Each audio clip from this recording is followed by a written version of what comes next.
You can go, sir. Okay.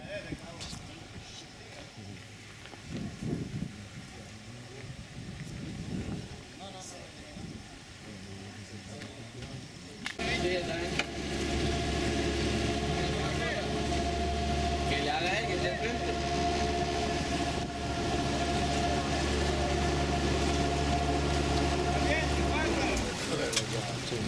Palo Verde.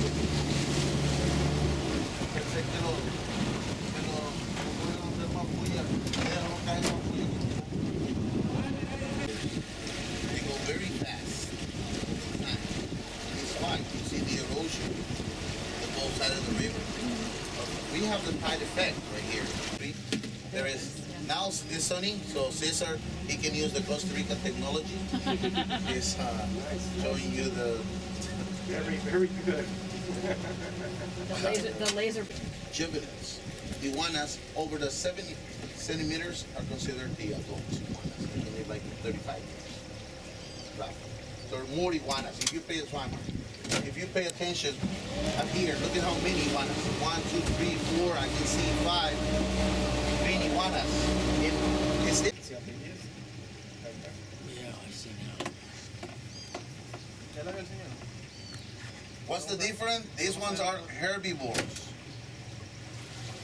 Other iguanas are omnivores, the spiny-tailed black iguana. Yeah, on this tree with no branches, there's another iguana up there. One of flycatchers is because the family is very, very big, and many of these flycatchers are very similar, and you have to see all the characteristics very well just to tell what kind of flycatcher it is. But I'm telling you now, this is the the tropical kingbird, because okay, yeah, this is. But you know the Which one is this? This is it's called the tropical kingbird. This is the tropical kingbird. The tropical kingbird, and also you can see the boat-billed flycatchers right here, and that one is very similar, and the gray kiskitty. The difference is the beak. The shape is the same, the colorations is a little bit different, but you have to see them very well just to tell what kind of thing to eat the spiny-tailed black iguana. But it's also some Costa Rican people, because I tried iguana. This is the river before. charcoal.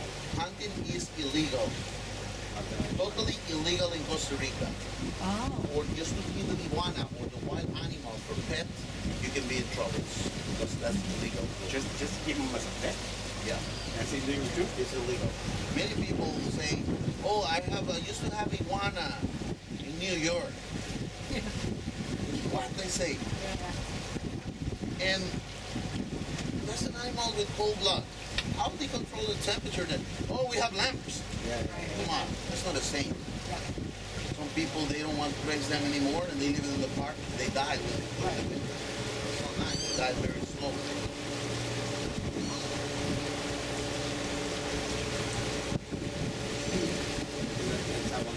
American highway.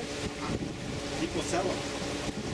I sold it in Nicaragua. You go along the road, they sell them. Right? Yeah, and in the market, they tie the iguanas like this. And they put a price on it. A live iguana. $3.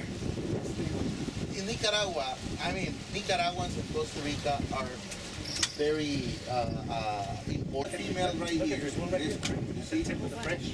And that one is the male iguana getting the orange color, you see? At the tip of the branch. Oh, in Nicaragua, they don't respect the wildlife. That's okay. They have no... I don't say I don't like Nicaraguans. I don't say I don't like Nicaragua. No, they're very important here, but that's the culture they have, and I respect the culture. I respect the country. So if you cross the water, you're not gonna see monkeys. You're not gonna see wildlife. You're not gonna see iguanas. You're not gonna see birds. They eat everything. Really? Seems like Chinese people. United States, you got this grass, but this grass, I can tell you, come now. We have this one because we get a lot of migratory birds from North America, and this grass is here, and it's invaded, and this grass is causing the big problems in the Palo Verde National Park. This one is called Tifa. The birds are the responsible to bring Yeah, the they grass drop the here. seeds. Yeah. And, Exactly. So the other one too looks like a banana leaf. That ones are the platanillas. So both are causing a big problem in the Palo Verde National Park, because the Palo Verde National Park, 60% of the Palo Verde National Park is considered a wetland. So this grass is growing in the wetlands and is blocking the view of the migratory birds. We get like 70 species roughly of migratory birds in Costa Rica. And also in the winter and the rainy season, this grass is causing the big problems because it's flammable. We get lighting here, a lot of lighting. When sometimes during the rain you see the fire and on the wetlands above the water, and it's for the grass, and a lot of animal species die. Now it's a group of people, they're asking to the big companies for help, just to buy tractors and remove the tifa. And remember, that's the same family of the papyrus, the grass. So the bird you see over there, Yeah. that's a very weird bird. Can you see the bird? Yeah. yeah. So, Okay, that one is it's called the boat-billed heron. The boat-billed heron. Ratio is different because they have a wide beak, like my hand now. You see, like this. They have sensors on the base of the beak. Big eyes, weird. The big eyes in front of the head. Most of the birds, they have the eyes on the both side of the head, but this one is a little bit forward. Why? Because when they're fishing at the nighttime, because they're nocturnal, but they don't have the capacity to see at the daytime well, like the other birds we saw, the the black crown. So at the nighttime, they keep the water on the branch. So you may, yes, because there is a estuary there by your hotel, and they're by the water. So you can see more than one at the daytime, and the same tree, but they fish alone at the nighttime. So easy to know when they're sleeping. You have idea how when they're sleeping, when you can tell, yeah, the bird is sleeping? Okay, when they sit down on the branches is when they're sleeping. Sometimes you see them resting one leg like this because they get tired, of course, or the other one. But sometimes they sit down on the branch and they sleep. They're sleeping.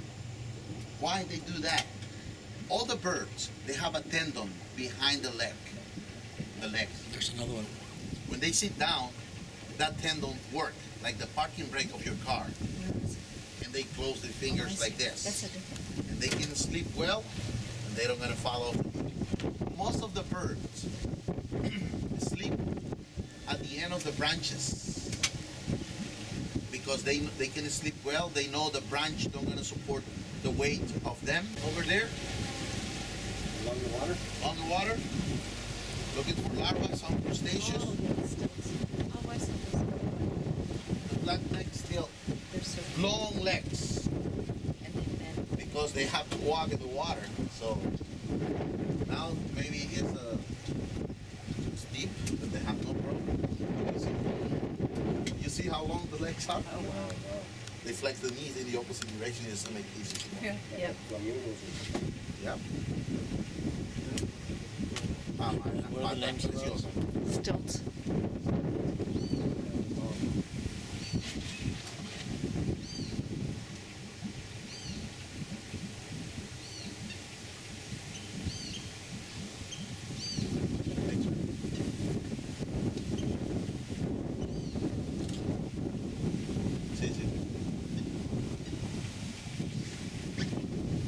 This wind seems Christmas.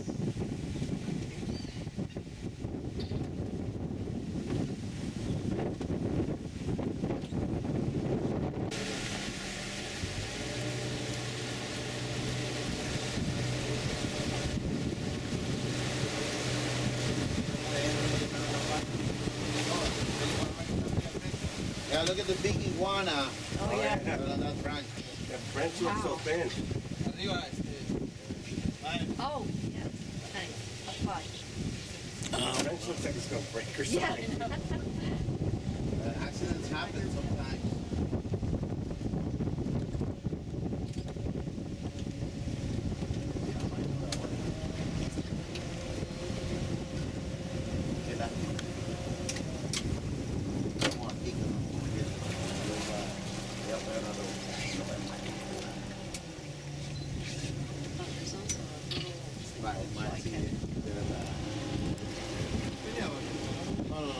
there. Those are the Brahma cows. The Brahma cows are originally from India. People from the United States are not responsible to introduce the cows in America. That's the kind of cows that farmers prefer to raise. So what are they good for? Beef. Oh, just beef. Okay, take a look to the white ibis over there on the mud, looking for crustacean. Take a look to the beak with the curve. You know, they eat the little crabs. And normally when you're chasing the crabs on the beach, they run away and they get in the hole, right? But if you look inside, you're not going to see them because they make the hole like this with the curve. These birds, really? they have the perfect curve just to get them. So it's called the white ibis, and these ones are, I can tell you, are adults because the juveniles are brown. Did you zoom it? That one is turned into adult. That one, I can tell you. I can see the brown spots on it. Amigos, this is the Tempisque River. This is the second largest river in Costa Rica, the most important in Guanacaste. This river is important because it's providing work for people. We saw working, getting sand on the bottom, from the bottom of the river. It's getting work. It's providing work to Cesar. I introduce Cesar. See ya. To Cesar. From 1999, the locals, they start doing this tour right here. And also this river is providing the water to the farmers for irrigation of sugar cane and the cantaloupe melon plantation. Okay, now we have the snowy egret using the feet. The yellow feet, just to make confuse the fish. You see, that's what they do. You see the yellow feet? Yeah. That's the bait.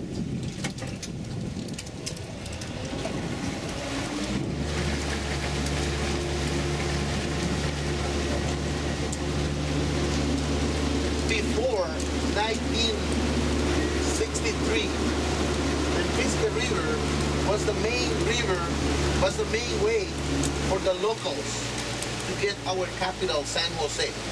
People was taking a ferry during the high tide for 6 hours to the Central Pacific, and then by train, and also other people was traveling by ox cart for 1 week from Punta Arenas to San Jose. Now we have the Pan American Highway, which is the longest highway in the world. We're gonna go down river first because we want to show you the big crocodiles, and then we're gonna go. Oh, there's one getting into the water. Oh, look at that Rosetta spoonbill. The pink bird that looks like a flamingo. Yeah, those are the Rosetta spoonbill. Wow, I'm so excited because it's not easy to see them. They have a beak like this, long, and the end is like this. And they remove the mud just to get the larvae. The crustaceans do.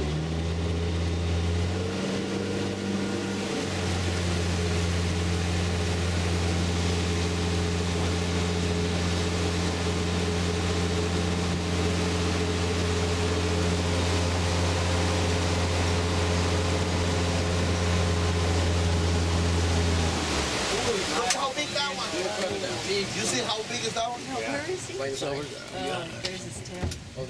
Ese es el que me enseñó. That one is Okay, like 12 feet long. 12 or 13 feet long.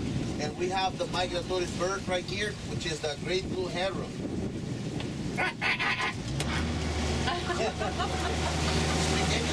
Because they're from Canada.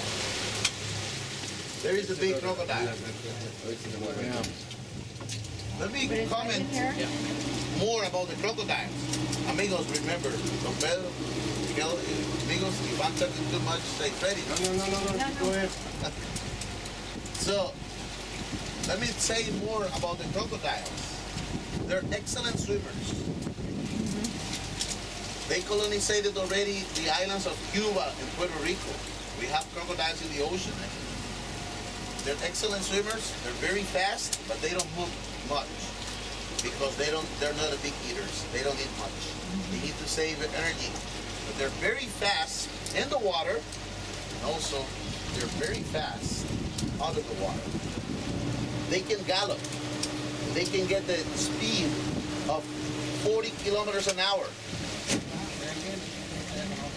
There's a little one over there with the mouth open. For me, that little crocodile. Like the only place here. Yeah, there it is. There's a baby crocodile. With them Oh, I think I see it.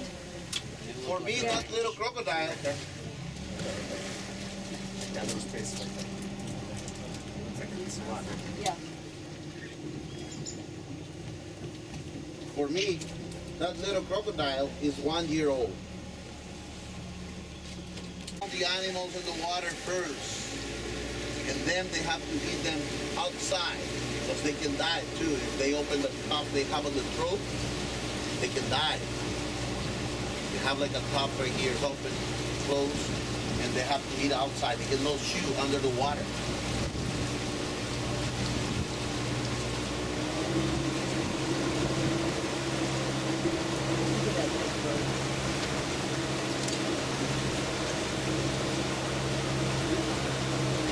There's another one in the water. They have the capacity to be under the water like for 6 hours. They have a huge lung.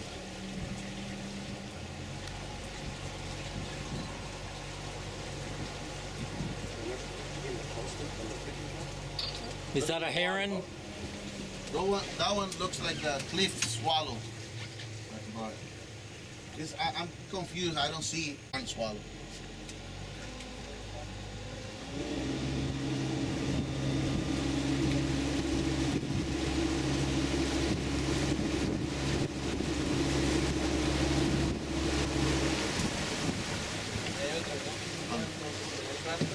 Metámoslo. You see the crocodile over there?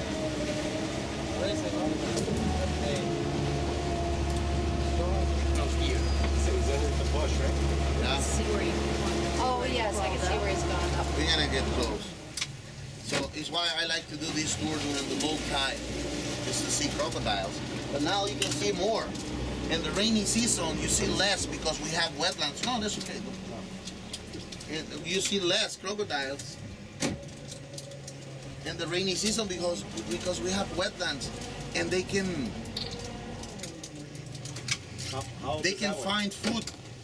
Is he small? How's that? Huh? This one? How old is he? That one now is like no, but tal vez ya tiene sus 8. Like 8 years old, something like that for me. I'm not sure. Okay, that's the size of 1.5 meter, maybe. So right now he's trying to cool down, right? Or he's trying to. It's controlling the temperature. It's why it's out of the water because they prefer to be. If you ask them where they prefer to be, they're gonna say, "Oh, in the water, of course." Where are you gonna prefer to be? In your house, There right? he goes. There he goes. There he goes. Wait till he gets in the sun. Wait till he gets in the sun. Usually you don't ever see him move. There is a good picture. Designing. Nice picture.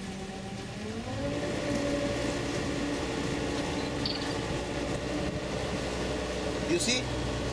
Now you remember how big was the crocodile, okay? You saw the head like this, and maybe you see only the head, and you say, oh no, looks like a small crocodile. That one we saw over there with the head like this. That one was huge. I saw the biggest. I saw the biggest crocodile I saw in my life was like 14